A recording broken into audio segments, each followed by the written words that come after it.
me now? Well, today we'll be checking and revisiting two pens that I've been using for quite a while now and that I'm a big fan of. We have on the one hand the Pelikan M800 and on the other hand the Pelikan M1000 Souverän pens.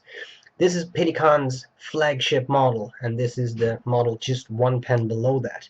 I've done a similar video for the Montblanc Meisterstück 146 and 149, and today I thought we would check out these two. So without further ado, what do I think about them? Well, I find myself using them a lot, and I have quite a lot of pens.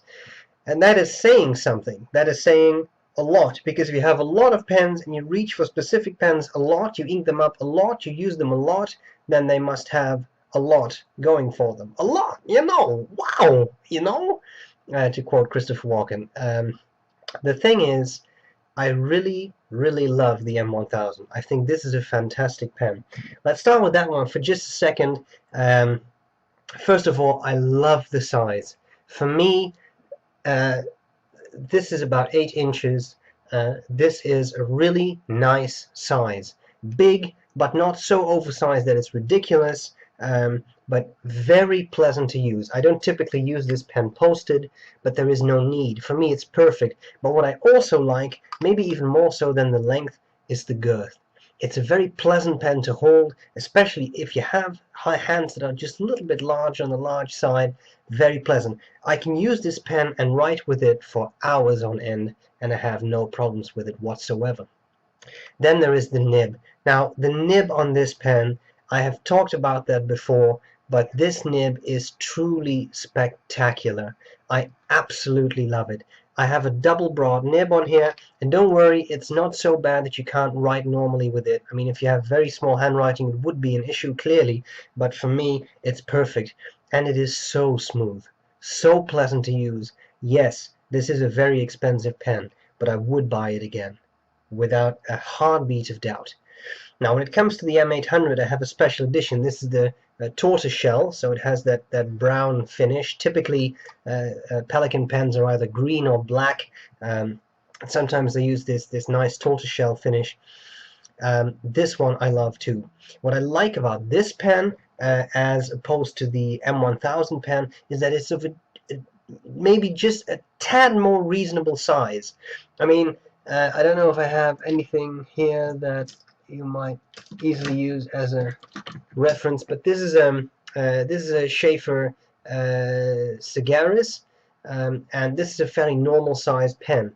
Well, the M1000, you can see it's a beast pretty much, whereas the M800 is more normal size. It's still fairly big and it still has that girth, but it is just a little bit more pleasant to use, especially if your hands are not so big, I guess. And I think I said that in the review, but Peter Twidle, the author of one of my favorite books on fountain pens, if not my favorite book, he says, according to him, this is the pen. This is the ultimate pen. The right size, right amount of ink, writing experience, everything about this thing is perfect for him.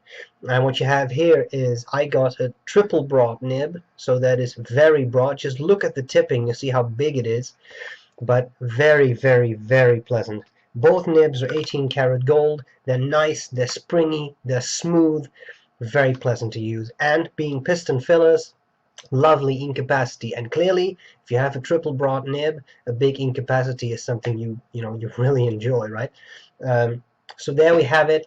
I think they're fantastic. I would buy both of these again. These are pens that are almost always in my daily rotation, and that's saying a lot because I switch pens a lot, I rotate them a lot, but there is almost always, I would say 95% of the time, there's an M800 or M1000 in my pen case. So for me, these are among the ultimate pens. I think we need to see a quick writing sample, just to get you reacquainted with the nibs and maybe see them side by side, see if they're too broad for you. That's what we're going to do next. I hope this was useful, and I'll see you later. Bye bye. Okay, so a little bit of writing with both of these pens. Let's start with the small brother, so to speak. Here we have the Pelikan. I'm not going to write down Souverän, so Souverän. M800, and this is a triple broad nib. Now really guys, this is no pressure. Ink is Mont Blanc Toffee Brown.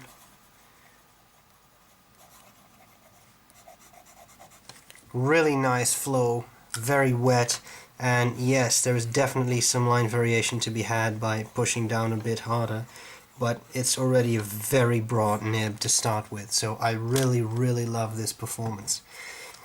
Then we have the B.R.E. I think this is Rohre und Klingner Altgold Grün. This is a double broad. This one too, definitely spring. And this is so smooth. This nib is one of the smoothest nibs I have ever used. A true joy. And this one too, as I said, nice bit of spring. And both of these nibs are gushers. I mean, I have written all of this and that is still wet. So if you like a really nice, smooth, wet nib, and you do have a bit of money to spend, because I know they're not cheap, but in this case, for these pens, I would say you really get what you pay for, which is a super high quality pen. So, I hope this was useful. I hope you enjoyed the updated view on the pens, and I'll see you later. Bye bye.